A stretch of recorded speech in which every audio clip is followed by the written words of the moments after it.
right, it being 7 o'clock, we're going to get started. Alrighty. Tonight's agenda is the revised and updated school budget. Ms. Goff? Hi, good evening. First of all, we just want to, there were 2 handouts that you were supposed to get on Tuesday, and we inadvertently sent it to Mark's wrong email. Yes. So, and then it kind of didn't Sorry. kick back, but you should have received it. The other ones you were supposed to get tonight, so, but we want to make sure that you get things as early as possible. So thank you for having us back. Some of the handouts that you should have is you'll have an updated comprehensive budget sheet, and that's always being updated, and as we continue to update it, each time we update it, even though we may not be meeting with you, we'll get that out to Mark. We're going to talk just about a little bit about some of the changes and what those look like, and you have like a 1-page change to the PowerPoint presentation because of the little bit of the budget increase. You'll have a full personnel budget in your handouts, along with an FTE budget reconciliation of what's changed. We'll talk about that. And then, Mark, you had mentioned that you would like to 1-page WTA collective bargaining highlight, so that's in your packet. And I can just briefly explain that to you all. And then Nancy will also give you at the end, there's some information about per pupil expenditures. So tonight what we'll do is just provide you with any updates since we last met, and that'll be included in your handouts. We'll review the personnel budget, like I said, in the FTE budget reconciliation, and then answer some questions that were asked at the previous meeting. So Mike's going to actually start with one of the questions that was asked before we get into FY20, because it stemmed back a couple of years ago. Okay, so there was a question asked of John Quealy, who was here last time, about the special ed tuition, private school tuition line item, and the growth of that line item over basically fiscal 19, 20, 21. There was a concern about the growth of it. So I wanted to point out one thing, based on the goods and service budget, the FY19 figures, and I'm in the special ed budget cover page in your budget book. The first column is the actual FY19 actual expenditures as opposed to the budget. So when you're looking at that number, it came in at $1,049,000, but the actual budget was $1,461,000. So the reason I mention that is because the growth over those 3 years, starting with a much higher base, would have shown a more even keeled growth over that period of time. And that was just a question that was posed to us at the last meeting. Can you just reiterate where that So sheet is? header sheet, special education tab in your book, or In the original handout? Yeah. yes, the How blue. far back do we go? So special ed tab. Yep. So probably at a quarter way in, maybe. About a third of the way, yeah.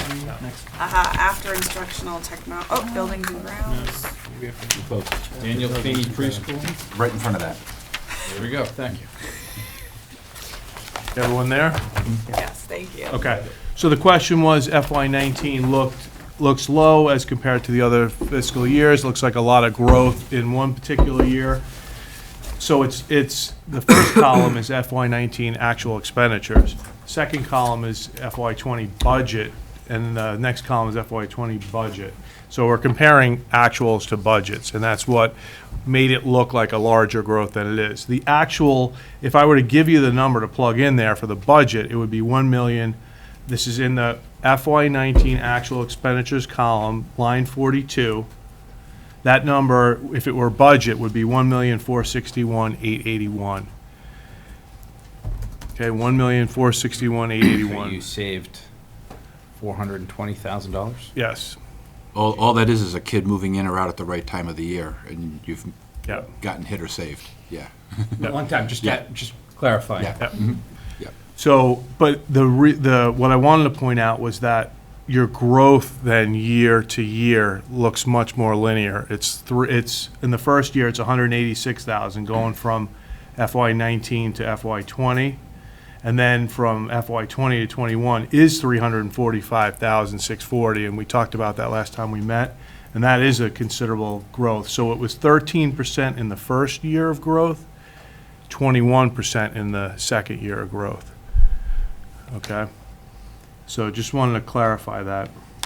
And that's something that we want to continue. It's really important in the future years that we look at that trend, because if it continues on that type of trend, then that's when, you know, we also need to, we'll continue to talk with our collaboratives. Is there some other program that the collaboratives can open? Are they, you know, is there some other space available to be able to work with us and to be able to take a look? Because if these trends are continuously rising, not only in our district but in other districts, we need to continue this. So you see it, you know, there's that increase every year. Mark, can I ask a quick Yep, question? go ahead. What would you say is primarily driving the growth? Would it be number of kids who need services, individual kids needing more services, or tuition going up, or all of the above? All of them, because you could have a student that's out and then goes to residential, and that's going to really up. You might have a student that's at a collaborative, and then that's not working, and then needs to go out of district. So it can be, and it could be numbers. Like this year, we're in. If you take a look at the comprehensive, and then you take a look at our special education, and we have no one coming off next year, no one, and people coming on. The following year, we have students coming off. So this is an anomaly when you have such an increase and you have no one coming off. Usually you'll have people students coming off, but we don't have one. Thank you. Now, on the special ed, they come off on their 22nd birthday, or is that just the residential ones that come off on the 22nd birthday? 22nd, it depends. Okay. You have some students that are out that turn 18 and then are able to, because our whole goal is reentry. Right. So if they're 18 and they're able to reenter and go somewhere else, or go off to a different, public, or college, Okay. then they would come off. So it depends on their disability. Okay. It's a good question. Yes, Ally. Do you see any increase in families going towards litigation to get some of these out of school placements and out of the collaboratives and things? So we had a couple of settlements last year. I wouldn't say that's unusual. No, And I don't see anything on the horizon, nor have we been notified about any ones that we're concerned about. We try to use the process that's in place to really avoid that. But nothing on the horizon, to answer your question. And the law, the law, it's least restrictive environment, so there's a process for that. So, that's what we look at in terms of, but yeah, there has been a couple. Yeah, my point's just more, as people understanding special education, and when you've gone through special education, like I said, it is a collaborative conversation between the school, parents. Parents have the right to hire your advocate. Parents sometimes also have the right to go towards an attorney if they're still feeling that they're not the right environment. So when you talk about tuition dollars and you get to this point of increase, it's a long road, and I'm just going to reiterate that these students are our most complex and most needy students, and the school usually has done everything they can to find the most appropriate place. And it's not something that we necessarily budget for. We have an attorney who's a special ed attorney that we work with, and that's budgeted for, but legal settlements come out of, an unpredictable area, and you just have to fund it.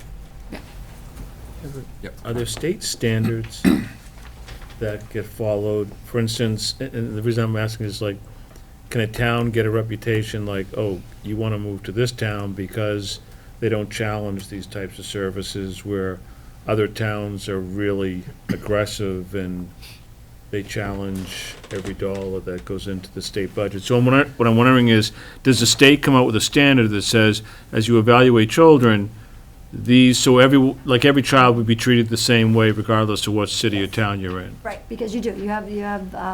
You've got to follow the law. Like we talked about, least restrictive environment. There's a process. So if a parent all of a sudden may want to child enter school and said, okay, I want them out of district, we say, wait a minute, let's look at our programs. We need to look and try our in-district programs. And then it's progressive. Okay. So a child should theoretically be treated the same way regardless of what city or town in Massachusetts they're in? Okay. But not every city or town has in-district programs that we and our collaboratives have been building over the years to try to reduce costs for ourselves and our neighbors by working together. So just to say that a different way. Yeah. So kids would be sent out faster in another town than they Right. would be here, Right, because we have services. right. And just as a follow-up to this, so the last meeting, there was a question about some of the children may have gone to out-of-district schools, and there was a question of, are they still living in Walpole, and should Walpole be paying those costs? Charter Good school. question. Yeah, we're following up on that. So far, we've done our due diligence, and we've checked the residency, and we have info that the residency does not match the residency that was given for Walpole. So I contacted DESE, Department of Elementary and Secondary Education, and just said, I have these, what would you suggest that we do? Call the school and ask them and say, these residencies do not match up. Give us the new residencies, or do you want us to go through you? And they were great. They said, give us the names. We'll contact the charter school and because they could leave, for example, they could live on, I don't know, Winter Street, and then all of a sudden move, but they could move to somewhere else in Walpole. But we can't find them. We can't locate them there, and they're not in our town register when we look in the book. So we have a group, and so we're giving those names to DESE or DESE, and they're gonna check them out for us. And if they're not, and they're enrolled in another town, then we should get reimbursed. Some So- type of reimbursement. So who follows up on this? This really kind of We're is doing it. concerning to me, Yeah, because we're doing Walpole's it. paying bills. So I assume we're not paying any more bills for these children. Well, it's complicated. They have the October 1st Sims report, so they go based on an October 1st Sims report. Then right now, they've released the residency. So then we went to check out all the residency. Most charter schools, they know this is the process, they'll give you their residency. We make sure every checks out. There's one particular that we were having difficulty getting residency. We were able to go through that, get the residency. We matched it up. We've had some discrepancies to see if they're not at the residence that they say they are. We need to see if they're, so it's up to the charter school to give us a different, their updated addresses. So DESE is gonna do that for me, for us. So my question is, as a member of the FinCom, is the school not paying bills to students that you don't know if they're Walpole residents or not? I think that goes back How- to the. doesn't I think we're in a, town, we're, right? we're in a we're hold pattern hold. right We now have to because they were wait. investigating it, but Yeah. we don't pay, this doesn't come No. out of our budget, the school department budget. It's a town appropriated dollar amount. Right. So I think we're working closely with Jim, but I think the investigation has to be concluded, and we have to have evidence before we can say stop payment, or tell them we need a refund of those funds. Because right now, their residency is Walpole, these few students. So we have to show that it's not. Nancy, do you have a comment? Yeah, Mark, it shows up on the state assessments. Like, when we get our cherry sheet numbers, the amount of money we're getting from the state, you also get another page that has assessments on it. So, like, we get revenue and we get assessments. The charter school tells, through the Department of Education, how many kids they have for Walpole. So we're already billed for it. It's not like the bill is coming in and they're paying it. It got deducted from our state revenue. So we have to make the case that some of that money that got deducted doesn't belong to Walpole, and that's what they're doing. But do you get the money back? We're hoping. Yeah. We're working, no, we're not gonna give up on it. But it would be easier if you just didn't have to pay it, if you could say, we're not paying this bill. Right, but I guess what I'm wondering, shouldn't it be where, if every school year that gets started, the children that are out there, that there's validation that they're Walpole residents and that the town should pay the bill? That's what I'm kind of getting lost here, that we're just paying a bill, and they may or may not be Walpole residents, and shouldn't we be able to verify that before we pay the bill? Not necessarily. Sounds nice, but when you have a charter because- school, Yeah. yeah, we have a charter school that's servicing 7 to 11 communities, and you're asking them to chase down bills from 11 communities based on a head count. The state just says, we're just going to move the money one time. Here's your budget, here's your funding, and we're assessing back to Foxborough, Walpole, Norwood, based on the head count that they got from Right, the but school. if I'm Walpole and I get this assessment, Right. why aren't I going to the charter school people and saying, Yeah. okay, there's 10 kids, it totals Show me the this, name. and again, I don't That's begrudge what what the we're doing. amounts are, but just, Mark, they're doing that. That's what they're doing now, yeah. Early That's what process. we're doing. It just doesn't happen overnight, though. Yeah, they don't get the head You count have to until. you have to look and check off every single student, and then after you check off every single student, then sometimes you have to call, if it's for example, an apartment complex or a condo complex, you have to go and you have to find out, are they living there, are they not living there? right, so here's, very simplistically, here are the 10 children.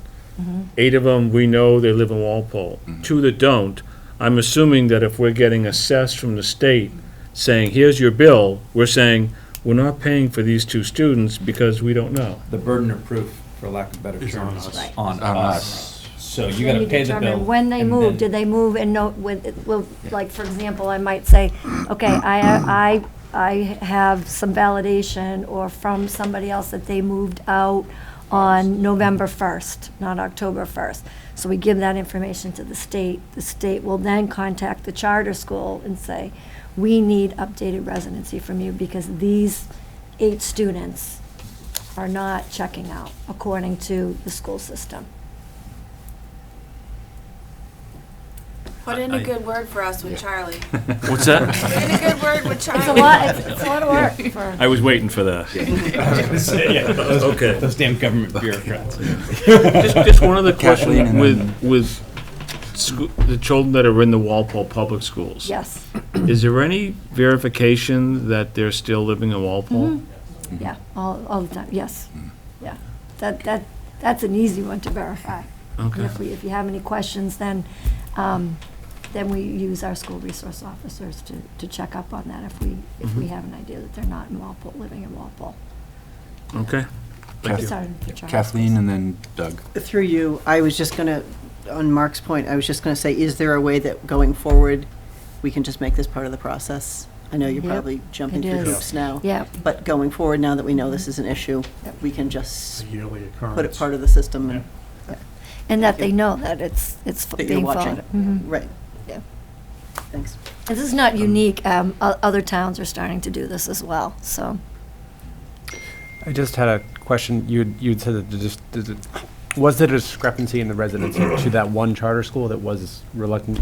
And has it been that one school in the past when these have come up? We don't or- know.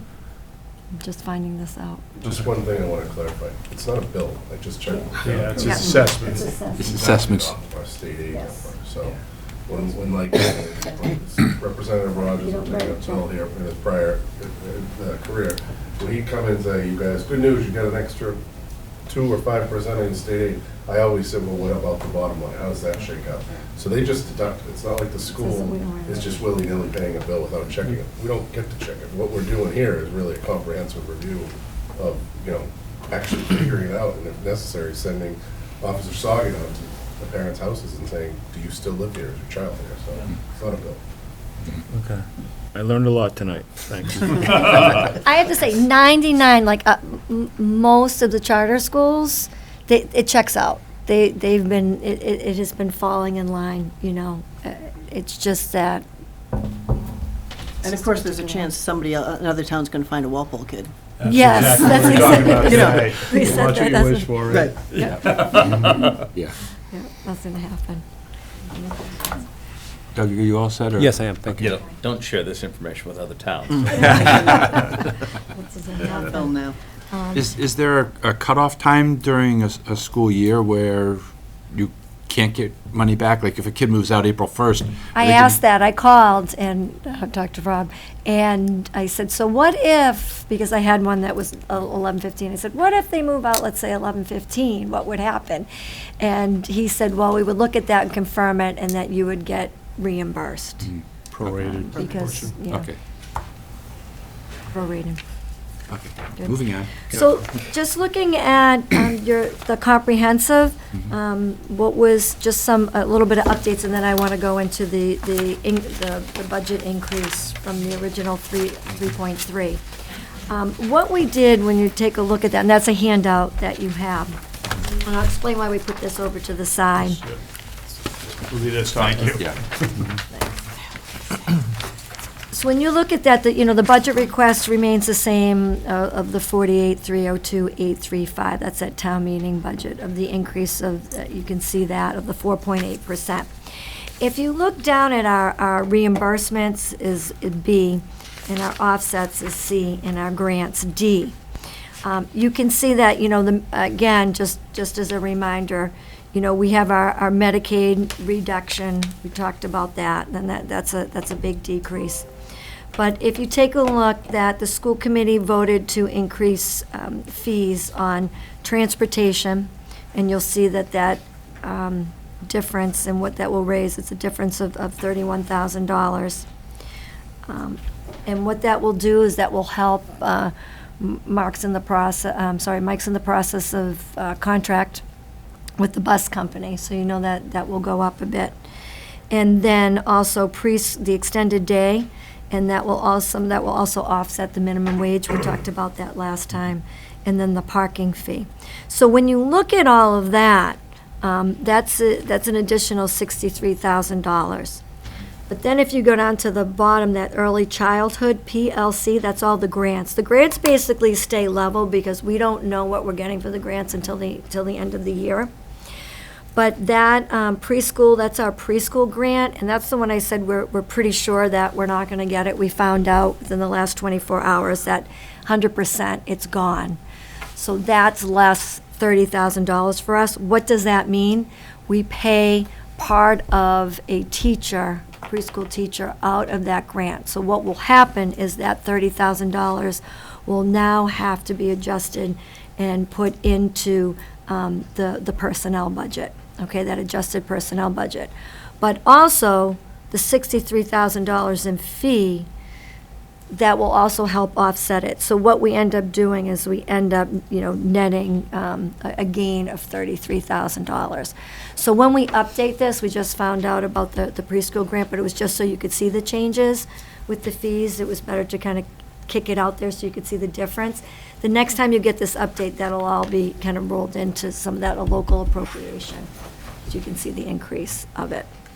But what I wanted to talk about with this piece is, well, what does that mean? What is this increase? What does this look like? So that kind of takes you into, if you remember the PowerPoint presentation we gave you. I wanted to kind of give you an update, and you could put this at the end of your PowerPoint presentation. So as we, get an increase, or there are changes, what does this look like? Because it just seems like that it's pretty straightforward. So if you remember on the left on our base budget, that was what we needed, collective bargaining, just a rolling over everything. And we talked about that was a 3.66% increase. So what has happened now is we have gone from town administrator from a 3.3% to an increase of 3.92%. So on the very right column, I added a column right before gap, right above gap. So that means that the total now is 47,901,167. So what does that mean? Well, that means our base budget now, we have a gap of 0, so 3.66 gets us rolled over with nothing, with no new positions. But additionally, if you look at the middle column, if you remember those budget drivers, those are those ones that we said had to have, looking at state mandates.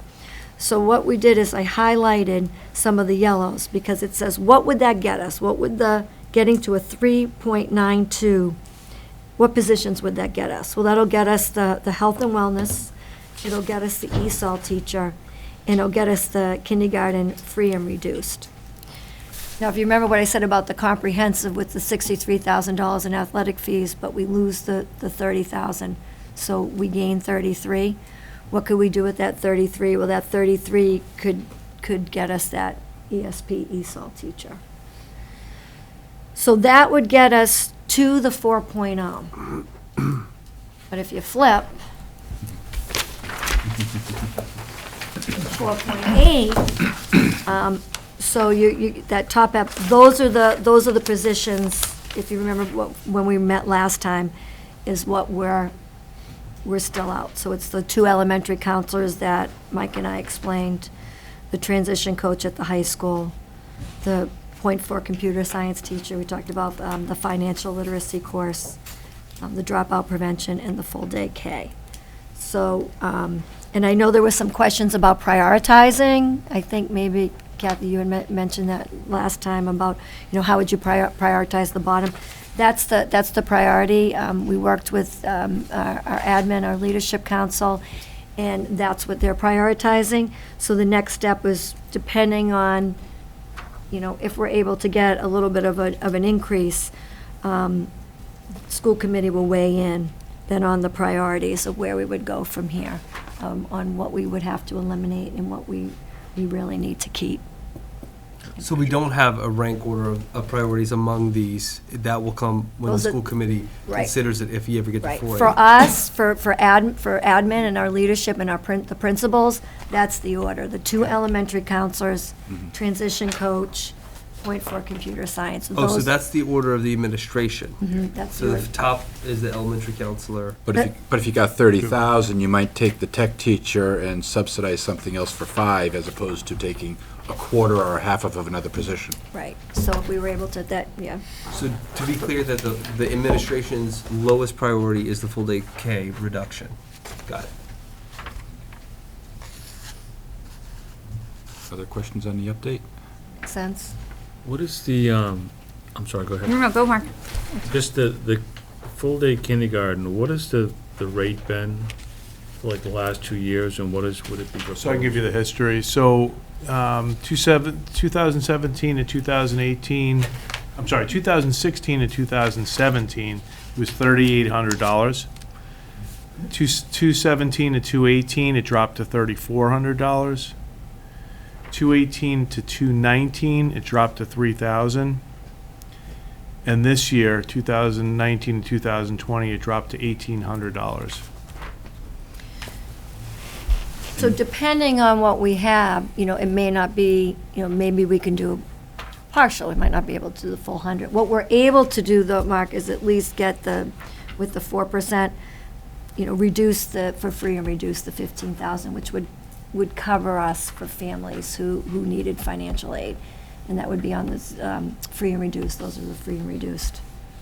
And your projected rate for the upcoming budget year, is that staying at 18, or did that get bumped back up a little? For the tuition? Yeah, 18. stayed at 18. But we also include the 15,000 to ensure that our free and reduced populations that qualify and can't afford it are able to attend. So our goal is to have no one denied full-day K. And with these reductions, have you seen increased enrollments as it got cheaper? Oh, yeah. Oh, yeah, Yeah, you mentioned. definitely. That's what we thought would happen, and just gonna, You said 96% were participating at our last meeting. I don't have Right. that. Yeah, I mean, I think that's the case. It's literally, we used to have a yellow bus go around and take the Yeah. half-day kids home. Now we have a van that goes around and picks up 1 or 2 kids at each school and drives them home. So we avoid that transportation cost, and we've gotten most of our kids in. Next year, we'll have all of them in. Can I just Mark, add, go. No, go. just to clarify, I don't understand. So we're at 1,800 this year. The 100,000 would do what for next year? Drop us to 1,400.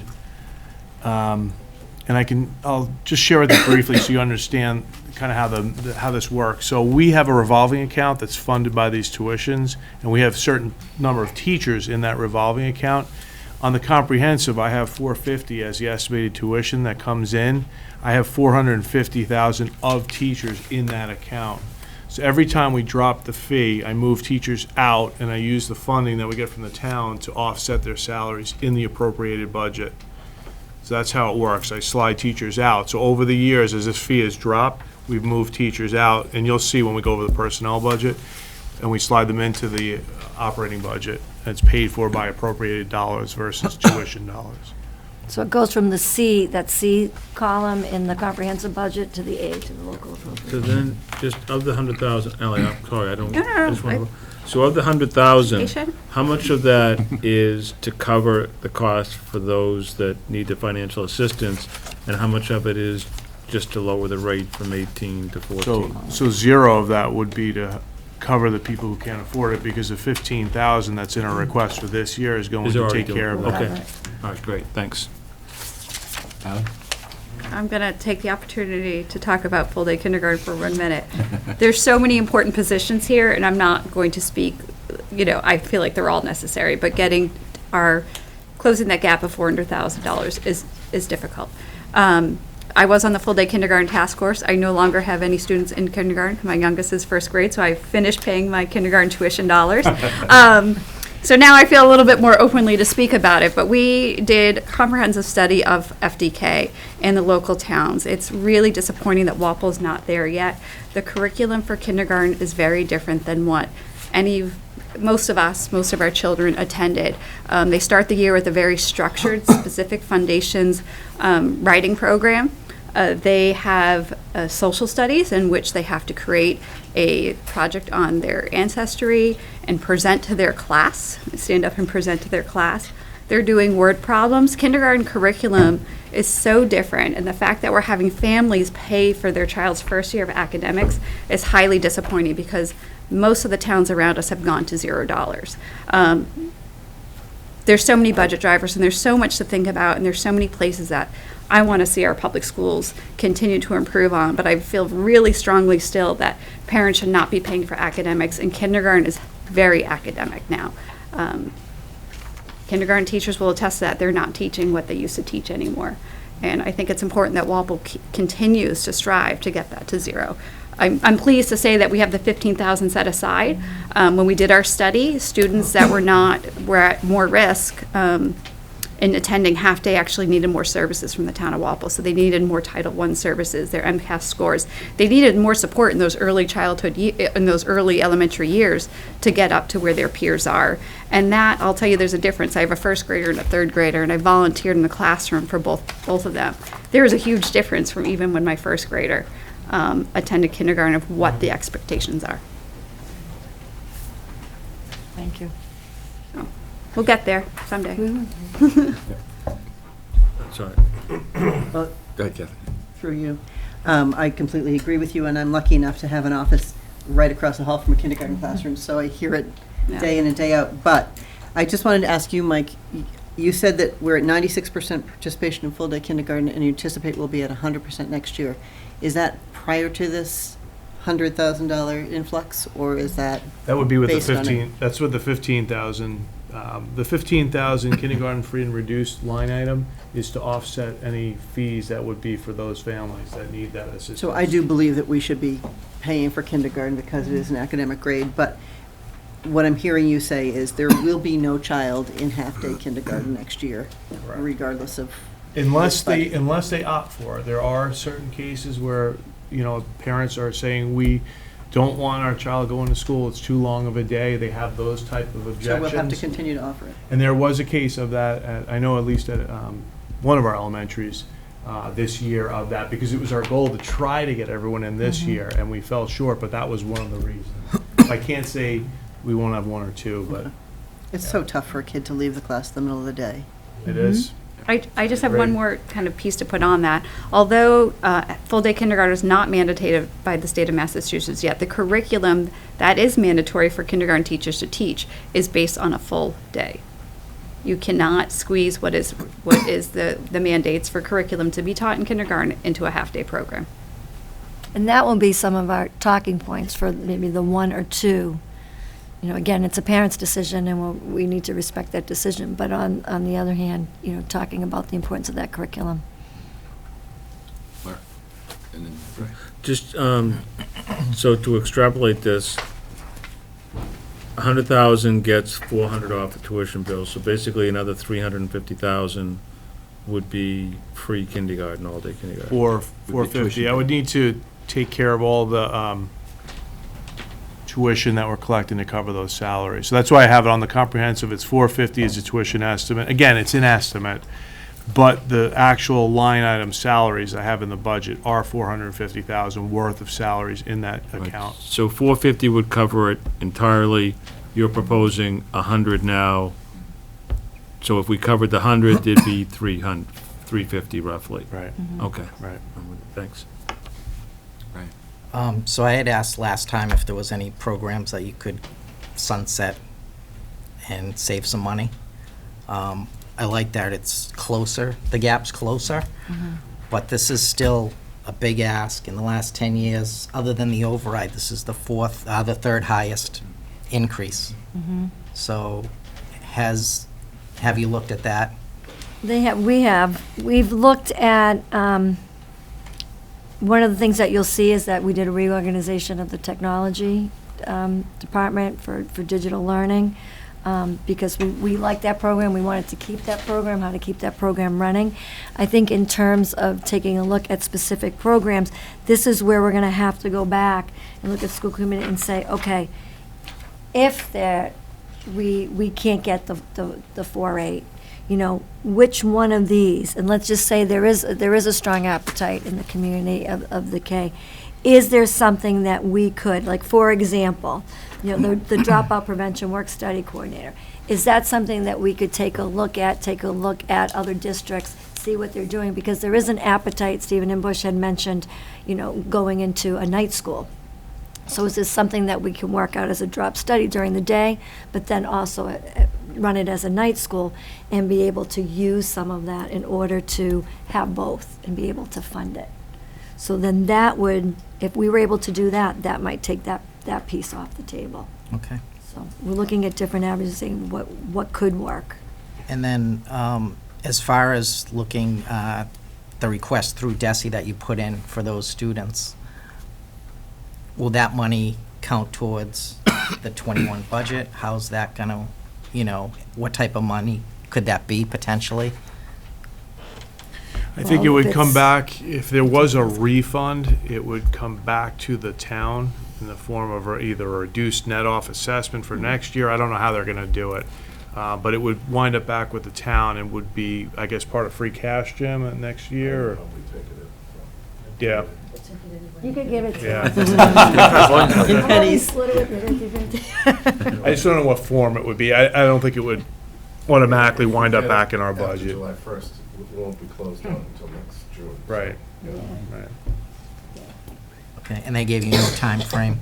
$0. No, not yet. But I can see the We'll Rob be asking O'Donnell once that yeah, the he's superintendent mentioned he's fantastic. I mean, he's diligent, he's very smart, and when he sees windows of things like this, he'll pursue it. Okay. Yeah. I He's great. appreciate you looking into that, so. And he's great. He, like, when I called, he picked up the phone, which, kind of hard to do sometimes. Today's But- world. Yeah, Shocked when someone answers. Yeah. he did. He was great. Spent a lot of time with us. Megan? I have a question going back to the structure of the full-day kindergarten day. When I was last educated on this topic, I think what I learned was that the real curriculum portion has to be front-loaded to the first part of the day so that the kids who go home don't miss that. If we get to, say, 98% participation, but a couple of parents elect to not send their kids to full day, are we still required to structure the day that way, or do we get some freedom at some point That's a good question. to structure the day in a way that's best for the kids? Let's take a look at that and look at the needs? regs of what we're able to do. It's a good question. Just a quick question for extended day programs. Mhm. Do you have kindergarten kids in the extended day also after the full day kindergarten? Some of them, yes. Yeah, I believe so, yeah. All right. Because their timing is the same as the other elementary kids. They ride the same buses, they, Right. you know. Okay. Well, I was just curious because some people line up their day so that they're home when their, preschooler and kindergartner kids get home. I wasn't sure how many were actually staying extended day to 4 o'clock, 5 o'clock, so the parent works a full Yeah, 9 to that's 5 what we day. Right. And then Sean. Could you just say, now that the school committee voted to, if I understood you correctly, to increase the transportation fees and the extended day fees and the parking fees, and you have those aggregate budget items here, which is great. Just what are the increases in the fees? The actual rates that'll be Like, what are charged. the Got rates those that are increases. charged? So Mike has them. the bus contract came in at about 3% increase, so that's about $35,000 increase. So, second, I would add in that, obviously add in that additional funding. I would be able to reduce my budget on the additional revenue for the buses. So I'd be able to reduce the appropriated budget by that amount and replace it with the tuition, the fee that we're collecting. Right, but if we were going to get a bill to put our kid on the bus, what would Yeah, that so be? like, what's Oh, the 300. Yeah. So it's It's going from 300 275 to 300, Gotcha. sorry, 25. I didn't realize. 275 to 300, Yeah. and then the extended day. Extended days going up 3% across the board. Depends how many days. Got it. Yeah, Okay. that's why I'm giving you a percent. I can't, Got it. it's a whole tier of tuitions. No worries. And And the the parking. Parking's going from 200 to 225, $25. Thank you. And that one hasn't been increased. I don't even know when it was. It was prior to me getting here, which is probably 10 years ago. And the other two are 5 years. 5 years on average for the other ones. Food service is also in there, but it's not on here because it generally, we run flat. If we run flat, it's a tremendous plus for us.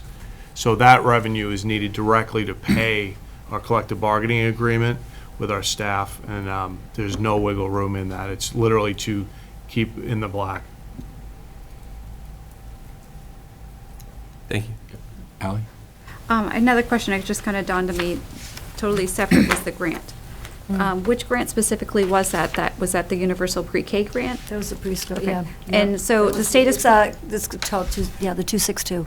okay, the state has done a lot of work with like quality rating system, the QRS. Do you see any other grants that you've heard of that are coming up that they're Yeah, kind of well- moving the funds around to? Yeah, Bill's looking to see what we can do to maybe try to replace some of that, but it's too bad. In the younger years, there's a lot of initiatives on the state level to kind of reinvigorate some programming in the early childhood before even like that kindergarten level. There's been so much work on the background record system and their licensing system and universal pre-K, those grants, that money was taken away a long time ago. But QRS is coming up, which is their new quality rating system in the younger years, and I didn't know if they had anything that was else that they were looking towards. And Julie Martin's looks at it too, because she's over there. Yeah. She met Keep looking. yesterday with the deputy She did, commissioner. and, Yeah, there's not much out there right now for grants at that level. Okay. With Megan again? Are we going through these in a specific order? I was gonna go back to the FTE report. We're gonna do that next. Oh, we're not there yet, okay. Next. Other questions on school priorities if additional funding comes up?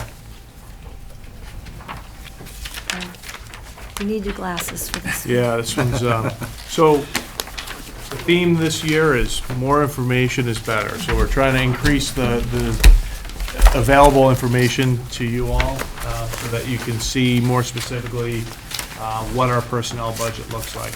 Just so you know, I use a much more comprehensive budget document that tracks our personnel. This is more of a digestible, I only meet with you guys one night and try to explain this. So this is a much more simple version. I would say that we've now included so what's critical here is the FY20 includes the base budget for FY20, and the increases that were added to that budget as part of the base budget, in addition to any ones that came after the budget was set. So we're showing kind of a migration, and we've given you this document, which is kind of an answer key to what each line was. This was hoping gonna you would go have through ahead that. of time to look at, but we're gonna go through it. We'll walk you through it. And we'll talk about the evolution of each line. Superintendent has some good notes on each change on here. FY21 includes all of our 4.8%, if we were able to get those positions, they're included in here. So it's like a perfect case scenario from our point of view on budgeting. So it's an all-in. If you take, at the bottom right corner, if you take the 1,988,544 and you go back to your comprehensive budget and you added the personnel, so column E, personnel, the 1,468,544 plus the 520,000 of additional positions, you'll come back to that figure of 1,988,544. Does that make sense? I didn't follow you there, I'm sorry. Okay, so on the comprehensive, you have these two numbers right here, Yeah. which is the 1,468,544 plus the 520 on a 4.8% increase budget.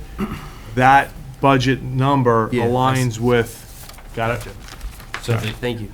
Increased revenue. Ties Can I back. just say ties this- back to this Can I document. just say this backwards to make sure I understand it? 1,988,544 includes every ask that you'd ever want. Correct. Thank you. You wanna- You good on that? Okay. So if you go to now you can put them side by side if you want, the FY20, FY21 FTE budget reconciliation. So if you look at that, I just want to outline, even some of the positions for FY20, but also the positions in FY21. So you can see too, how our new positions and how our positions are a result of the changing jobs of educating children in 2020. And go through this. And as you know, our budget is 85% personnel and 15% goods and services. So that's why we felt that it was important to bring this to you and go through it. So just looking at that first line, that tech consolidation, you'll see that, and it'll say less 1.68 FTE at a cost of $33,700. And you might say, well, wait a minute, you eliminated positions, but it cost you money. It cost you $33,000. What that is that is our tech reorg. So what we did is if you actually look down at, if you're looking at, back to this big sheet with the salaries on that, if you take a look at lines 28, 35, and 36, that was a whole reorganization of the technology department. So what that allowed us to do is we were able to collapse or eliminate some of the tech support along, and then have actual elementary media technicians. And what that allowed us to do, all of that, was to get us some support staff in order to add 3 digital learning classroom teachers in the district, so they were able to have one at all the elementary schools and each of the middle schools. We were able to centralize the technology support system to the districts because of all the Chromebooks, so that schools weren't. It was a way to really be financially responsible, but at the same time making sure that we have the Chromebooks working and getting them back to the students. So we were able to centralize that, add a ticketing system. So now all teachers have a ticketing system, and to if they have an issue, and then also centralize our Google Suite person. As you know, we're a Google district. So we were able to do all that for $33,000. If we didn't and just added, it would have been upwards of, like $250,000 to $260,000. To hire them outright and leave it as it was. So, and it's working beautifully. The next one is the kindergarten teachers. As you know, the reason that is that we didn't add kindergarten teachers, but you have to, through the SIMS, recognize that as 2.0 FTE. Why? Because when we reduced the kindergarten tuition last year, if you remember, $160,000 was approved to reduce the kindergarten tuition. So what you have to do, as Mike mentioned, you move that from your revolving account to your operating budget. So understand what you're looking at is only the operating budget. This does not include grants, solely operating. So if I'm moving somebody into this budget, it's got to be reflected as an FTE on this report. Does that make sense? All right. Yeah, can I just, Sure. so when you were talking earlier, when you say grants, I mean, you've got the, Tuitions, grants, any other funding. This is more of a revolving account. yeah, so those are the tuition. revolving accounts, yeah. Yep. Thank you. Under the MSN, it's not an MSN, it's just the way the SIMS, EPIMS, we call it, it codes it. But what that is, that was the preschool, if you remember last time, the preschool enrollment increase, that was the one that we had to do during, due to the Fed regs, because we had an increase in preschool students, so special education to gen education, and we had to add that teacher, so that's what happened there. That's an unbudgeted. Unbudgeted. Speech and language teacher, it's a .6. What happened is we had a .4 speech and language teacher, and due to the increased needs of the preschool, again, it's an unbudgeted. So you could do either one or two things to try to get a .6. You can't hire a .6. You're lucky you can hire a speech and language teacher. Or what you can do is increase the .6, and the other option is you consult out and you do contracted services. Contracted services around about $70 an hour. So it is cheaper to be able to increase that position, a .6 position, to get the services that you need. So that's a full 1.0 now, because it was only a 0.4. Okay, $27,000. The next ones are all ESPs, are educational support professionals. These are employees that need to be hired in order to assist special education students that have needs. So they could have been move-ins. Testing could have come out where they really need additional support. It's not necessarily a one-to-one. It might be a group. It's dependent on their individual educational plan or students that might move in district. So those were the 3.8 positions. Guidance counselors looks a little wonky with that -1. Thanks, Mike. So what happens in this, and again, it's how it's coded. The two guidance counselors were the ones that were the budgeted increase that was approved, if you remember, last year. So did we lose one? We did not lose one. What happens when someone goes out on leave, whether medical or maternity leave, what you have to do is that you have to take it out. And then, because it's a leave of absence, so you're using your long-term sub budget line item. So that teacher is gonna come back, so then it has to come back, it comes back into the budget. Does that make sense? So they don't count that position, even though we have somebody working it, it's not the person you hired, and it's not a permanent that you consider, so it goes away. But you have to account for it if we're gonna talk about reconciling to this reporting. So do you actually have a separate budget for subs? Long-term sub, So yes. this would be an add in that budget? Okay. Right. Teacher aid, that was the increased kindergarten coverage that was unbudgeted at, I believe, OPR, when we had to increase the kindergarten teacher. And then, so the only additional hires that were based on attrition are these 4 positions. So we had to increase Mandarin offering at the high school. That was 1 class. That's why you see a .2, increase to .2. The 1.0, that was through our WTA collective bargaining. So part of the collective bargaining was that we would hire a math support teacher to help provide some intervention for students across the board. That was a good agreement, considering the collective bargaining was 1.5, 1.5, 1.75.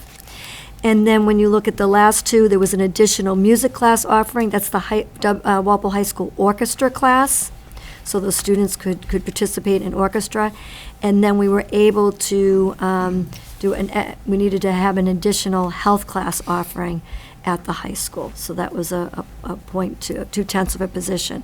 So when you look at that for FY20, that's a total of 8.81 positions. The last 4, like I mentioned, was due to attrition. The rest of them were either budgeted through the FY20, thank you. And then also it was unbudgeted due to either special education needs or enrollment increase through federal mandate. Then when you go down to the next piece of FY21, this is where it can get a little tricky, and it shows how complicated the budget is. If you look at the next group, it says MSN, and it says the $30,000 is our elimination from the preschool grant. The next 3, because the Medicaid is being reduced, it's actually the next 4. And if you look at where what that totals, the 314,000, because Medicaid is being reduced by that much, we have to take the Medicaid, and then again, we have to move them into the operating budget. And then the next piece is the additional positions that requested. Those are your PE wellness, your English as a second language. We talked about the need for that last time, the kindergarten waivers, the computer science, the transition coach at the high school, and the full-day kindergarten. And then also that ESP, because it has to fall under a different category in EPIMS, and your 2 guidance counselors and your dropout prevention. So when you look at that, you look at a total of 21.57. What I just want to mention, which is really interesting, is the nursing on this. You can see how many nurses that we have in the district. And I had asked Kathy Garvin, our head nurse, to just give me some information. And I just wanted to I just have to give a plug for the nurses and talk about how this relates to our guidance counselors. So last year, over 70% of the students visited the nurse at least one time during the school year. And just to tell you the type of students, and this was in her report, we have 41 students in the district that have cardiac conditions, 25 celiac, 3 with cystic fibrosis. Just to let you know that there are only 2 high schools in the United States that have 3, and we are one of them. 16 have type 1 diabetes, 39 have seizure disorders, and then we have over 65 students are on the autism spectrum disorder, and then you have the other cases of depression, anxiety. But when I asked her, when broken down by school, this is a quote from her, "It is notable that by the time the student gets to high school, the percentage of students seeking health care drops. But this correlates with the number of students seen by one of the counselors, social workers, or the school psychologist for mental health concerns rather than the nurse." So in the elementary school, if they have 1.5 counselors, they tend to go to the nurse if they can't get to the counselor. So I just thought that was interesting, and that just happened to be in her report. So I just want to commend the nurses, and you can see the rationale for the positions that we need. Any questions on that? And again, that kind of ties back. So we just wanted you to realize that the 21.5 positions, those aren't all the positions that we want next year. It's divided up, and sometimes it's out of our control because they're mandates. Sometimes it's attrition. So, for example, next year, we'd like to continue this process. So then next year, depending on what the number of the percentage increase that the school department's able to get, we tend to have attrition. So if we have that attrition, where would that go? And that we would be able to come back and share that with you.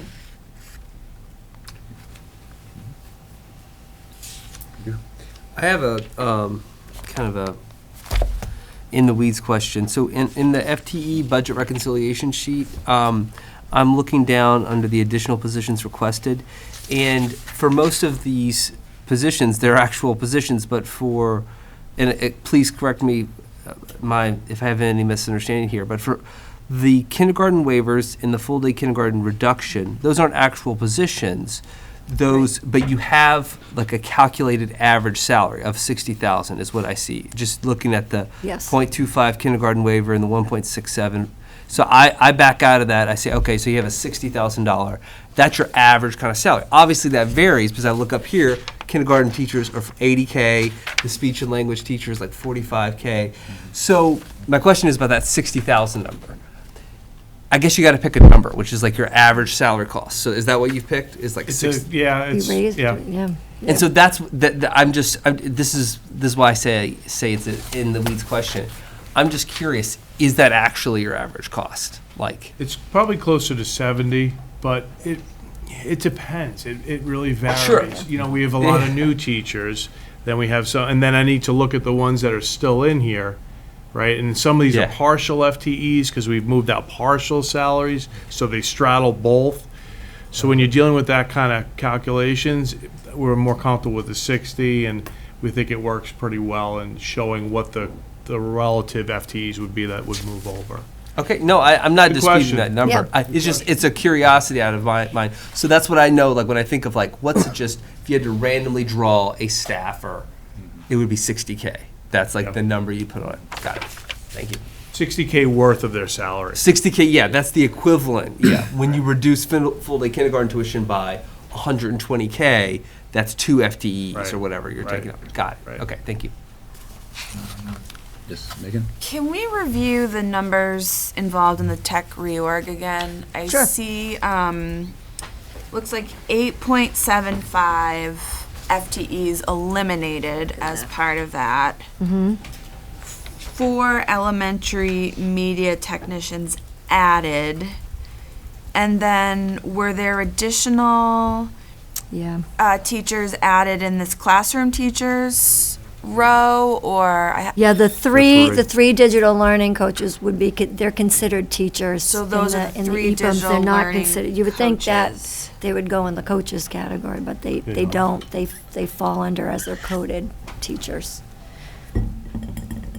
Okay, and those are actually different individuals than were previously employed in Yes. these other roles? One moved from a TSS position into a full-time digital learning coach position.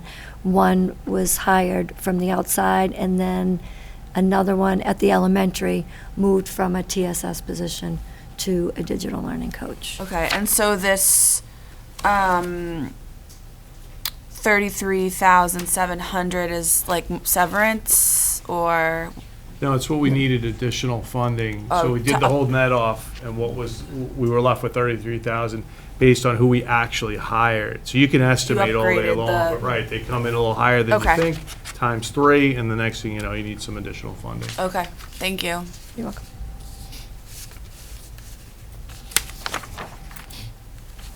Okay. Am I on the WTA now, according to my agenda?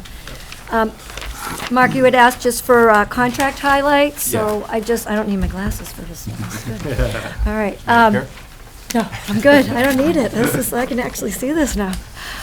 So just to let you all know, and again, if you have specific questions about it, like I said, I know Mark just wanted some highlights. We're more than happy to get the answers to you. If you want specific, you can see the The you can see contract it is also online. posted on our Human Resources tab on our website. There's the increase, the 1.5, 1.5, 1.75. And the work year, that just has to be voted on because, it says in the contract that teachers, don't have to come back prior to September 1st, but they realize the value of getting in on certain days in order to have some professional development days. So we start the work year early, or sometimes depending on how Labor Day falls. We also had to, because Walpole High School went to an 8-day rotation, so when you do that, you just have to change the expectations of instructional assignments and duty periods that go from a 7-day, rotation to an 8-day rotation, so it's very logistical. The WTA substitute coverage was 32 across the board. So what tends to happen is that if you are not able to find a substitute and the regular gen ed teacher or any teacher serves as a substitute during that one personal planning day that they may have or period, then they need to be paid for that time that they covered. Originally, it was different depending on what level you were on.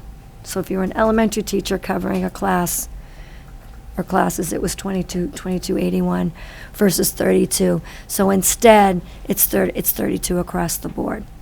The other there were 3 changes in just language that needed to reflect leave for birthing parent, and now there's language for non-birthing parent, and there's also language for adoption leave.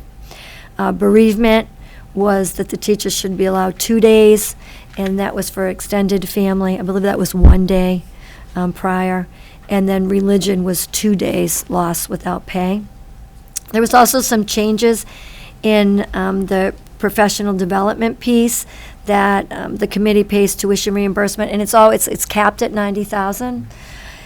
for approved, and this is the change, that it's approved graduate courses. Before, it was courses, we want graduate courses, and that it has to be approved, which it always has been approved, but B or better, and the courses have to be from an accredited institution. I don't know if I'm sure you are aware, but there's a lot of online graduate programs that are popping up, that they can, people can automatically, so it's really taking a look at that, and it needs to be from an accredited institution. And Is then there also a cap per person, or? it is, it's up to so many credits that they can get per year. So one person can't get 12 credits and be the only one asking for it, so they get fully reimbursed? Yes, right. It generally averages around 45 to 48% reimbursement on the courses they take. Okay. Right. And then the other piece was EdEval. There were just these updates to our educator evaluation due to the regulations, and it was more of deadlines and looking at different documents and things that need to be submitted. So just to note, we as you know, we work hard to maintain a very direct, honest, and respectful relationship with the union, and we approach it honestly. And the WTA, they do recognize that we have less money than nearby towns. And the bargaining unit, this bargaining unit, as you know, has the largest impact on our budget, but it's also the single biggest factor in the service that we deliver to our students. And we feel that it's a collectively balanced educational excellence with fiscal responsibility. So we thank the union, for such a collaborative approach, because we know that other districts have not been as fortunate. You had mentioned attrition. Do you foresee over the next 2 budget cycles teachers lining up to retire that might give you some more flexibility? Yeah, we typically have attrition. We know of a couple, but I think in the next coming months, teachers had to let us know, those that were out on leave. It's a March 1st deadline of whether they're returning or not. And then, unfortunately for retirement, people can wait up to Yeah, whenever. whenever. Could be I August think 30th. That typically does not happen. We don't get, a retirement 2 weeks before school starts. Could it happen? Mm-hmm. Yes, it could, but typically, they're thinking of the best interests of the children. Brian? Do you know, is the average tenure of your, the staff, would you say it's younger?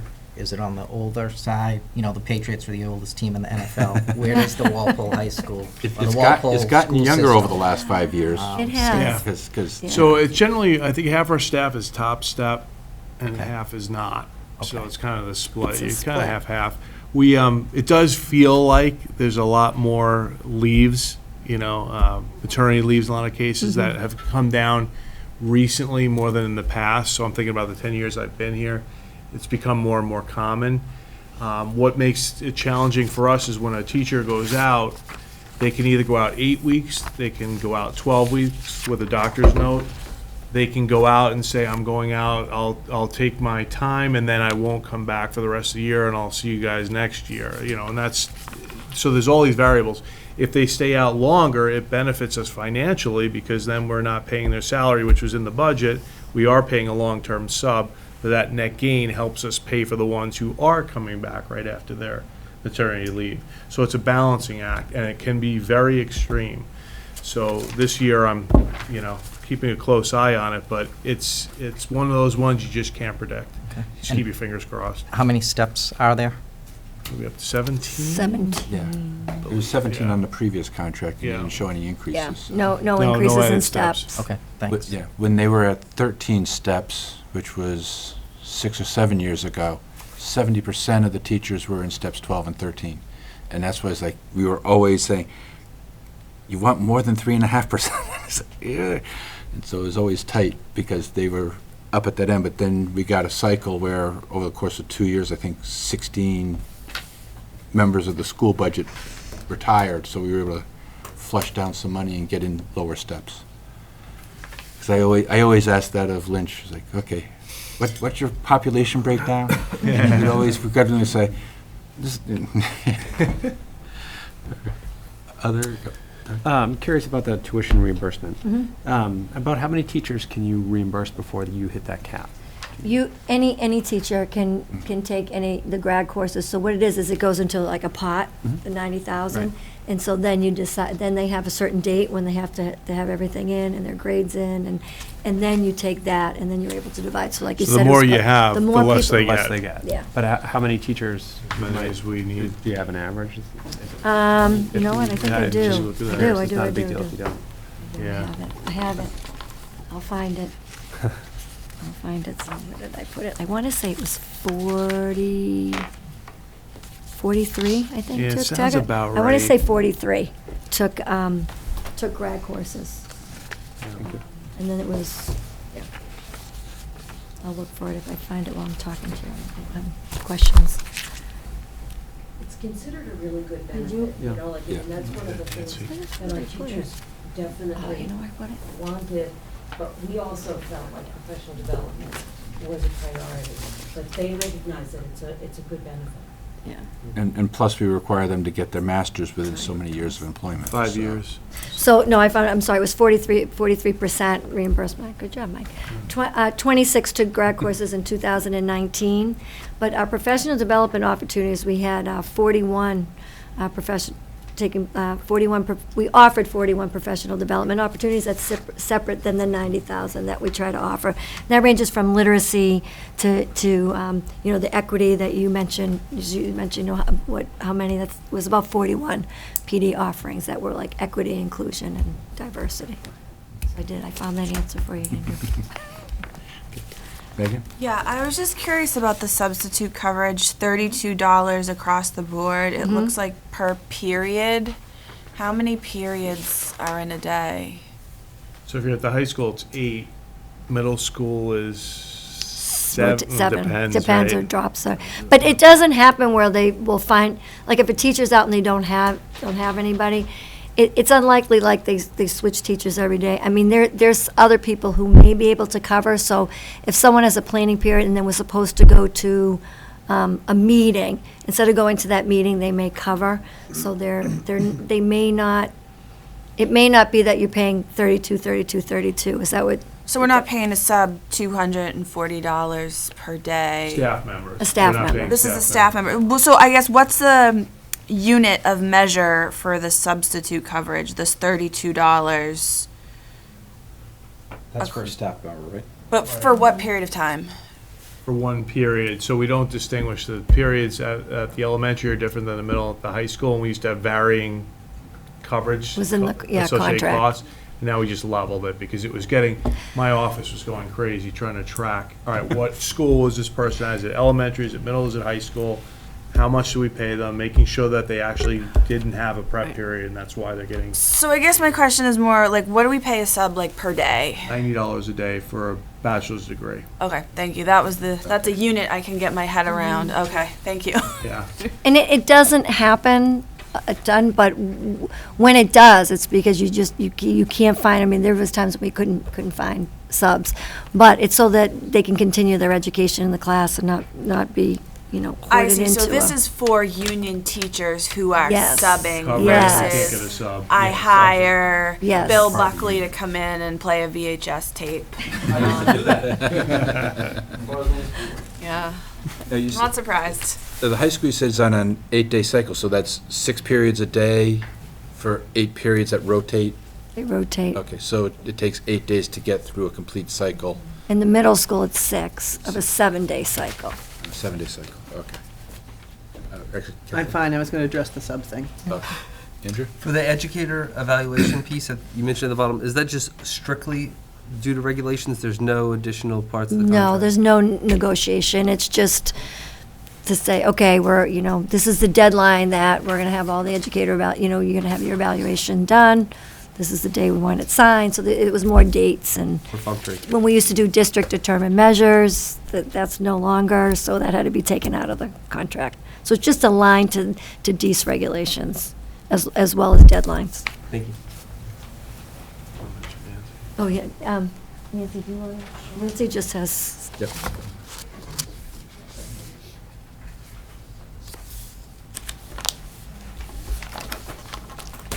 Let me move all my stuff. No, you're good, you're good. I have handouts too. You're exactly right, Denny, I always do.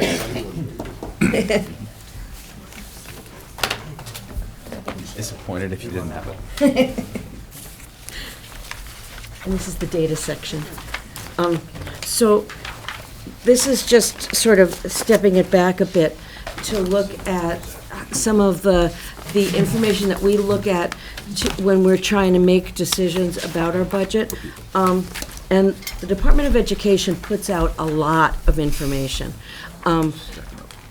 So they have information about per pupil expenditure. So I'm looking at it from two different ways. But before we even start there, one of the things that you'll notice is that per pupil expenditure sort of illustrates the fact that education is expensive. And we use this data to balance our responsibilities to both provide good education, but also in a financially responsible way. On the first page, this is a summary of what Walpole spends compared to what the state spends on a per pupil basis. So this is a summary that has about a 3-page backup to it.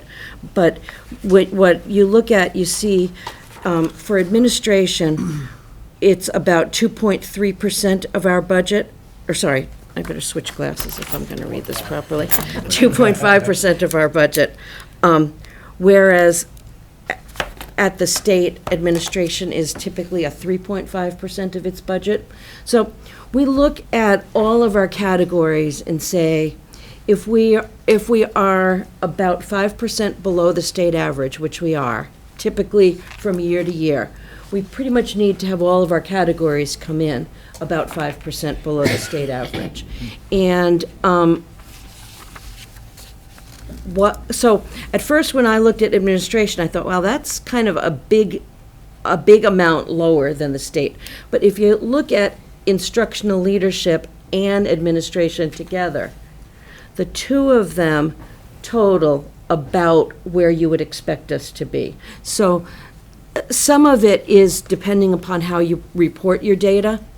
But, so I guess my point here is that we do a lot of detailed looking at budgets. And we look at the towns nearby and compare. But we have to, I guess we find it helpful so long as you look at it in a general kind of a way. You can look and find exceptions to every piece, but there are some good information that you can find in here. This is an all-in number when you talk about per pupil expenditure. What that means is it includes everything that's in our local appropriation, but also in our reimbursements, in our grants, in our fees.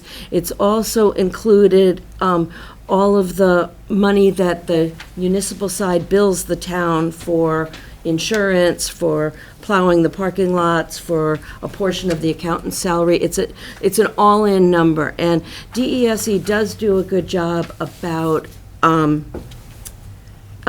making sure you're doing an apples-to-apples comparison when you're looking at other towns.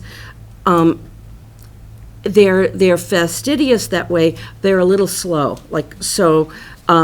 The information that I'm working on for the next page is the most recent, which is FY18. So they're still processing through last year's per pupil numbers. They'll come out probably soon, but they're not available yet. Just to Yeah. tell a little bit, so this is based on the end of the year report, which is the financial reporting we give, and so we send it in October 1st is the deadline. Most districts miss it, we generally hit it, but it then has to be audited, so the auditors have to come through and audit all of it before they'll release it. I see. to- Okay. Oh, yeah, Brian. Nancy, is this a website that we can go to and Yes. see this for? As a matter of fact, I noticed it's a busy, there's a source on the second page, yes. And that is, Okay, this, thank you. I would say use that source. There's And there's a ton of information there if you wanted to look at it. As I said, for each of these line items, there's probably about 8 to 12 subcategories that you can look at. So, yeah, Thank you. yeah. Anything else on that? On the second page, what I did was, sorry, yes, Lisa. Thank you. I have a quick question. In your introductory sentences, there seems to be something cut off, the out of district, and then there's a space. Okay. I hate to miss your wise thought. No, what I did was, the original has 2016, 2017, and 2018, and when I printed it, it was just way too hard to read. So I did cut off that part up there. Total expenditures per pupil average across all expenditures and pupils, both in district and out of district. What they're saying there is they don't give a per pupil expenditure for out of district separated out because the numbers are so small that they feel it's an inaccurate calculation, basically. But there's a column for the in-district budget, and then there's a total per pupil expenditure. The difference between the last line on this page and the second to last line is the bottom line includes out-of-district placements. The second line from the bottom does not include out-of-district placements. And out-of-district includes special ed, but it also includes tri-county and charter schools and choice. So it's more than just special ed. Thank you. And then on the second page, this was one that I did by using the data that came from this first page. I just took all the final columns, the per pupil expenditures, and I did a sort from highest to lowest. So the way you read this is you start on the upper left-hand corner with Minuteman Regional. They spend, believe it or not, $34,953 per student. And that's the most expensive in the state. The least expensive are the two virtual schools that appear on the right-hand side, bottom corner. And there are a couple of reasons that there are these differences. So the way you read it is you start from Minuteman and you go down to Nauset. Then you go to top to bottom from each column. And what you'll notice is a bunch of different things. But Walpole is in the bottom part of the fourth column, below the state average, but above many other towns in the state.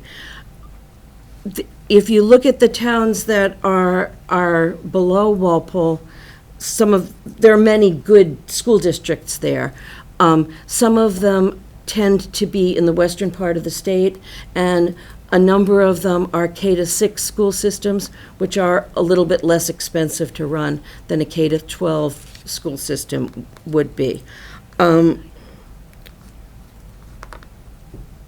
One of the things that I thought was interesting, I shaded the towns that we tend to compare ourselves to, because we felt like when we're doing comparisons, it is important to know if you're comparing yourself to a town that has a lot more money to work with when you do. So we look at this from a financial point of view, but we also look at it from an academic point of view. And when I was looking at Canton, just because it was right next to Walpole, and they spend $16,861 per student, whereas Walpole spends $15,820 per student. And you say, well, $1,000, but then if you think about it as it's a per pupil spending, that means that they have in the magnitude of $3.9 million more to spend. So when we talk about this budget gap of, we have a $300,000 gap, it puts it in perspective that we're just trying to keep up with the other towns.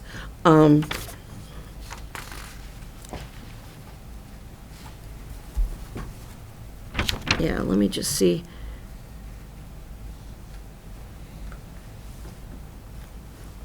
Yeah, I guess I would just say, this is definitely not a complaint or anything. It just puts into some perspective the fact that keeping up academically and keeping up financially are two priorities of ours. And I think that relatively speaking, we're doing a pretty good job and should be proud of the school system that we're running. And I think it's a combination of things. I think, as Bridget mentioned, we work to have a really good relationship with our union because our biggest driver for our budget is our contract. And, that's an important piece, but the work that we do here and with Jim Johnson is another important piece. I think we have a lot to be proud of, but we thought it was helpful to just sort of put this into perspective. This doesn't have charter schools in it, right? I was quickly You scanning know those what, Mark? comments about it. If you go to the site, it does. Okay. But when I did this comparison, it got too small to read. Yeah, no, So I was pulled- noticing, though, that we also have a budget for Tri-County and Norfolk Aggie. Yes. And they're both higher per pupil than most of the people in our comparative group. Oh, significantly, So, yeah. Yeah. So Walpole education's a bargain compared to those. Right? Is there a quality rating on the schools? DESE won't do that. That's, I mean, So it's not like I can say, gee, Walpole, we're in this quadrant of paying, but we're in this quadrant of quality. This AAA one, rating. you look at some of the schools here Yeah. as the ones that are really paying a lot, and I won't mention any names, but they can't be of the quality that Walpole is, yet they're paying a lot more money, so. I mean, the other thing to do would be to go to the MCAS scores for those districts and says, okay, we're giving, an 80% satisfactory or above performance on MCAS for this price, but the school is paying, $2,000 more, only has a 40% satisfactory or above, so what's the better education? Yeah, you could go that extra step. and to a certain extent, that's what Boston Magazine and those kinds of, Yeah. rating systems do. But it's subjective about which data points you pick and Yeah. all that sort of stuff. But I guess what I would say also is the needier the student it drives some of the costs. So some of the real inner city schools have a lot more challenges when it comes to, multi-language, real poverty kinds of issues. And so that's a piece of it too. But I think there's a lot to be learned here. And as you mentioned, it does bother me to see some of the like vocational techs, just, they pass us the bill. Yeah. They don't have to go through the scrutiny that we do. I'd feel differently if they were scrutinized, but it's just an editorial piece. I don't think many of us will disagree with you. Other questions? Jim, you still think we might have some revenue moving before we vote the school budget? No. You're comfortable with the number as it is? Right. I just have one follow-up, not to beat the dead horse, but with the amount of money that is in question about whether the students are Walpole or not, do you have ballpark of how much that is? What I'm wondering is, could it be significant, like say $100,000, where if all of a sudden we don't have that expenditure, does that money go right into the state and the school system and you're able to assign it to other things, or is it line itemed out? We don't know right now because we have to look and see if they did move, when they moved, and then we'd have to talk to Rob. And are they still in and have Walpole? them. Because their address changed doesn't necessarily mean they're out of Walpole. So they've really got to take a close look at this one and get confirmation on that. And it's hard, like we just read, Tim Songam was just out checking addresses. It's a manual process. I But- think where we are is But good. that's A lot of done, that's progress made, over. right? Now we're sending it to the So state. you don't want to venture a guess as to what it might be? Well, the other thing too No, is, because we don't know remember, how long they they were gone or investigate when some they of left. They may Right. find Right. out. Okay. and the other thing too is you can't consider that recurring revenue because the state's going to come around and says, oh, you're less one student this year, so therefore you're only going to get X in state aid because it's no longer flowing through because you have a resident that you're technically responsible for. Okay, thanks. Okay, so Jim, revised budget of 47,901,167, 52 cents? Okay. That's what the town administrator has recommended, and the school still has a gap. So, Mr. Chair, yeah. what I was thinking to do, just trying to pull up your schedule now. Yeah. One of the upcoming meetings, I go through and I was gonna explain what I did with the remaining funds from the health insurance. Okay. Review each one with you, and explain why I did, what my reasoning was. And, Mhm. After that, it's your budget. Well, the other thing is we really haven't, Make some changes. yeah, we really haven't diagnosed the revenue projections and their sources either, so if you want to combine those two on a meeting night. You could do that, yeah. Okay. Hold off. Yeah, we'll hold off on the vote. Yeah, so, the 16th? We've got review and finalized budget recommendations? Yeah. Okay, so we'll do the revenue review, and, I'll that's- include revenue. yeah. So right now, the 16th, we have Walpole meeting coming in to review their budget. I don't expect that to be too. And I'll review the firefighter contract under Article 13, the Board of Selectmen voted to ratify that last night. Okay. Months ago. So that'll be ready to go. You might have a couple others. I think they're going to do dispatches next week. Okay. Sign agreement back to them today, so. All right. You might have a couple under, that's pretty straightforward. So yeah, we could definitely spend the next one. Okay. Thank you. So thanks. We know it's an unusual year. If it wasn't for, you had Medicaid on one hand, you've got the out-of-district increase. If it was one or the other, when you combine it, it's $500,000. But, we appreciate you taking the time to listen to us. Any final Thanks. questions, Megan? Yeah, I have a 2020 question. Are we looking at any coronavirus-related And that on overages? You that's okay. We'll just call them the atomizers. Have you canceled all the school trips that are leaving? We did. We had to cancel the international trips, unfortunately. The governor's statement came out. Yeah. But you want to talk about what we needed to purchase? So a which is couple of good. things, I would say, I provide wipes going back 6-7 years to the schools. They don't have to pay for it out of their budgets, we cover it from the central budget. We make sure every classroom has them available, they're the right type of product to do the work that we needed to do. So they've had those for years, we've resupplied them just recently to make sure that they have a fair amount of those. It's become very difficult to get this Purell that we're using, it's almost impossible. So we've got our supply in, hopefully that will hold us through this. In addition, our custodians have been trained in protocols of how to clean when a situation like this happens. High contact points, doorknobs, bathrooms, beyond what they would normally do. If something were to occur within a school, obviously we would take care of that school in a extra additional way. We've also bought I'll call them atomizers because I forget the terminology for them exactly, but they basically, you put a backpack, it has 2 gallons on the back, you drop in these tablets, which is a chlorinated product, and it sprays it in a very fine electrostatically charged moisture droplet, which won't even wet what it hits, but it covers complete.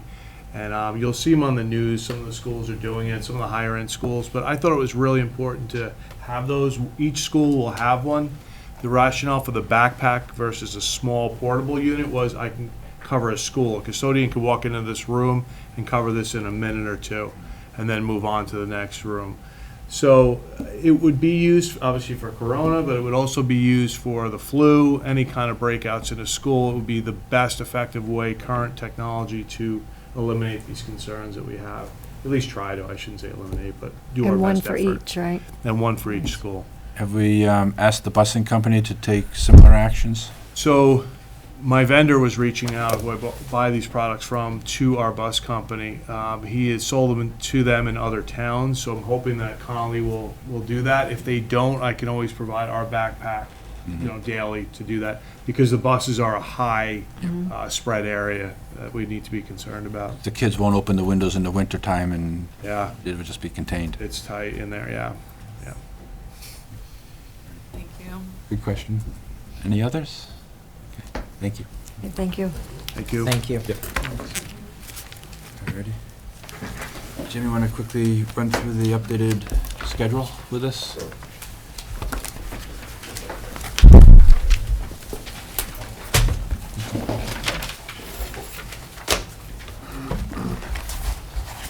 I don't need that binder. Huh? I don't need the whole binder, right? No. Basically, we're off next Monday and Thursday. Monday and Thursday, so the 16th. So, Yep. yeah, the 16th, we're set to go over Media Corp firefighter contract, probably dispatcher contract too. We'll look over the budget and the revenues. The 19th, we're confirmed for inclusionary zoning and the housing trust. 23rd, no meeting. 26th, no meeting at this time. I have been able to confirm from Mr. Peeler that he will be attending the March 30th meeting to present his articles there. Okay. Did you happen to get feedback from council on his articles yet? Because I know he had asked for advance notice if there was any discrepancies. From Yeah, I haven't been able to. No. So April 2nd, we're set to go over the sewer and water articles. I actually asked that they add at least the sewer article, the funding for Article 8 on their next agenda to let them know whether thumbs up, thumbs down, whether or not they agree with me. Excuse me. Snow and ice under Article 10. Right now, I checked this morning, we have about a balance of about $400,000 left in that one. If we stock the Charlotte shed, I think that's $40,000 or $50,000, which we usually do, so we're looking pretty good there. Yes. Prior year bills, nothing at this time. I left all the municipal contracts on there just as a placeholder. I can tell you that have a handshake agreement with dispatchers, ratified the fire. Library, I did this week, and DPW and clerical were very close too. So police were kind of close, we'll see. The April 6th, nothing scheduled, but that is the last time to get something in the booklet.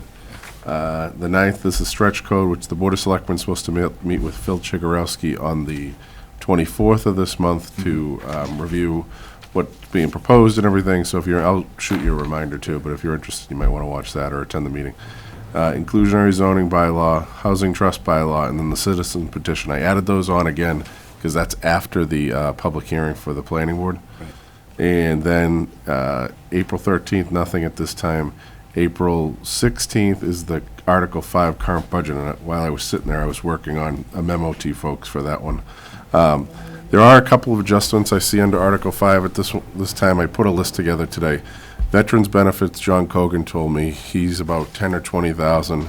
It was some unexpected claim that came in, which kind of always seems to be the case.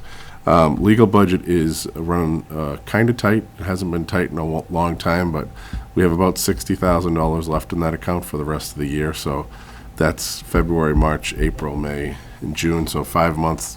I'm probably going to need, maybe 40,000 in that. It's been a tough year. The 40Bs were all kind of unexpected. I bumped up the legal budget for FY21, thinking that the Summer Street project would come in after this fiscal year, but it wasn't the case.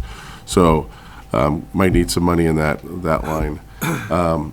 Police and fire budgets. I know that the chairman of the select board and I spoke.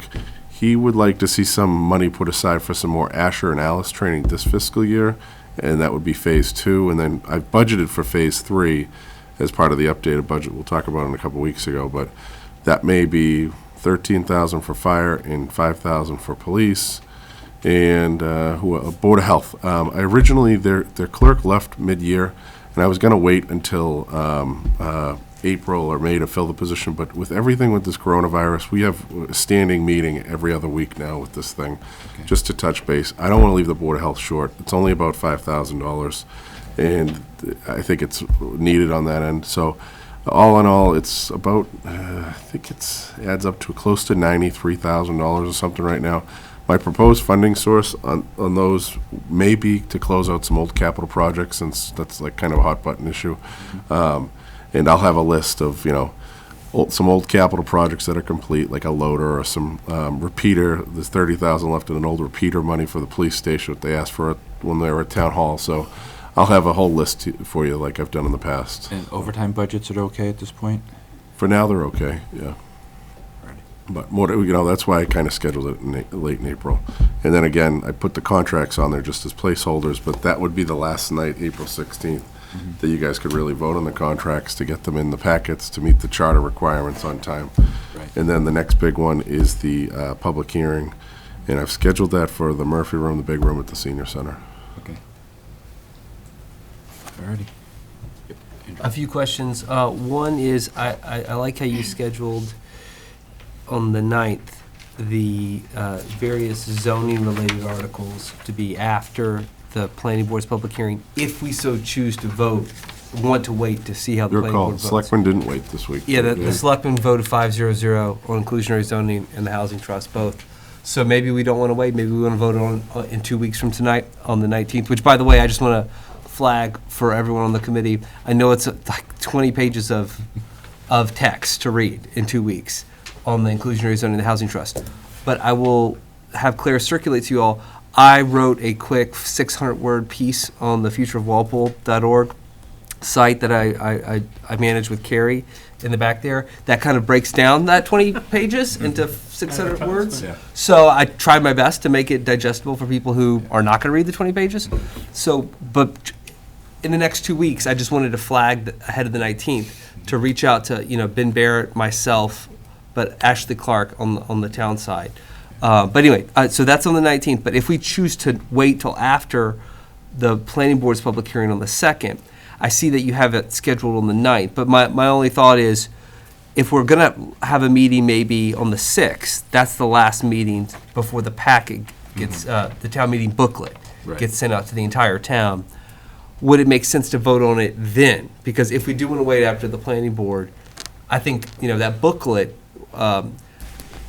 it's really important for the town residents who read it to have a good understanding, especially on a complex topic like zoning, what the finance committee thinks of it. I don't see a problem if the committee doesn't see. So I guess what I'm breaking, to cut to the chase, moving these votes on the 9th to the 6th is what I'm suggesting. Because I'd That like would the be town. When's the planning board? The meeting? The 2nd. April 2nd, the Thursday, is the planning board public hearing. And So that we we'll get vote it the all, following Monday. vote it all on the Monday so that it gets to the whole town, they understand what we think of it. And Claire will edit my report on Tuesday all day and get it out on Wednesday for publishing. So, yeah. That's how it works. Is that I've right? made the change. If you Yeah. guys are, I just. No, it's just, cut and I'm paste just the having a change, conversation. sorry. I didn't know if Yeah. if the deadline is too tight for the report, then maybe not. That's up I to mean, Mark. yeah, no, I prefer Mondays over Thursdays anyway, so, yeah, I'd like to get those in the book if we can, so. So that was my one thing, sorry. And then the second is on the 13th, I assume that's no meeting? That's like April an 13th? Easter. On our April 13th, Yeah. it says no, there's just No no meeting. text next to it. Oh, yeah, there's no meeting at that. But I assume that's no meeting, right? No That's meeting, the day yeah. after Easter. Yeah. Okay, got it. Okay. Okay. That's all? Any Those other? two. Okay, so the agenda for the 9th, we're going to move to the 6th. Yep. Yep. April 9th, everything that's in April 9th is moving to April 6th. April 9th is moving to April 6th. So now April 9th will be free, no Right. meeting. So no Correct. meeting April 9th. Is that assuming the citizen Phil's petition? Provided we can adhere? get through everything, yeah. Yeah, I'll reach out to her. She stops in every once in a while. Okay. And it's also Jack Wiley too, so. Okay, so they'll be able to come in. And that citizens petition's pretty straightforward. They actually came to me pretty early, and I offered to have town staff work with them and to make sure that it was written correctly. So as far as like a zoning perspective, the building commissioner and Ashley helped me draft it and work together. And like the map they got came directly from Donna upstairs in GIS, so it's accurate. It's just a matter of thumbs up, thumbs down. I reminded them it is a 2/3 vote, so. Okay. There's a lot of talk on that today on. There was a lot of social talk on media. that. Yeah, someone approached me at the meeting last night, and they thought it was being sponsored by Omni, the developer for South Walpole, and I said, no, it's being sponsored by residents, so. Where was this talk? On Facebook, I saw things. Yeah, I did too. Where on Facebook? South Walpole. Oh, okay, got it. Just have a question with regards to the package that goes out. And I'm sure the town's got it before. So you have to physically print it and mail it to everyone? Every single residence, yeah. So this, Every household. this housing, the 20-page, I mean, this is going to be a big book for them this year. Well, you might be included under Article 5 then. Claire might run out of money, so. Well, wasn't there years ago a push to make it electronic? Not years ago, that's It's every year. Every year for. But I thought it was- Conversation about, we should make this, 5 or 6 years. just email it Requires out. a charter Put it on rewrite, the- correct? Right, and Yeah. well, we were trying to do the same thing for the do RTM it. packages, so, Gotta yeah. change the charter, right? And the Just RTM change the packages, charter. we It's can not- distribute any way we it's want. still It's going the through the process. requirement for the Then do it. booklets, yeah, Again, yeah. Yeah, maybe somebody should stand up at Article 1 and ask for a, I'll ask Dan for the Charter language that he review. had back years ago when he Yeah. was the chairman in here. Yeah. Yeah, I'll bring it forward if you'd like me to in this fall. I think we should bring it forward, Yeah. because it has been an argument, yeah. a discussion for 10-plus years now. Yeah, and the budget for the books is now $16,000 or $17,000 a year. Yeah, and not many, Some 4 or 5. the percentage I was of thinking reading of of the- I was that thinking of the actual annual book is report. probably Yeah, a that's quarter the of what it once was. You know, compared to if you had a stack at Town Hall, you had a stack at the senior center, you had a stack at the rec department, Mhm. public And we bring a faces, stack for town meeting. the too. library, you know, yeah. PDF. All right. Yeah, or web links. Here, we're sending you the web links to all the information. Yeah. There you go. There being nothing else before us, entertain a motion to adjourn. Moved by Denny, seconded by Brian. All in favor, please say aye.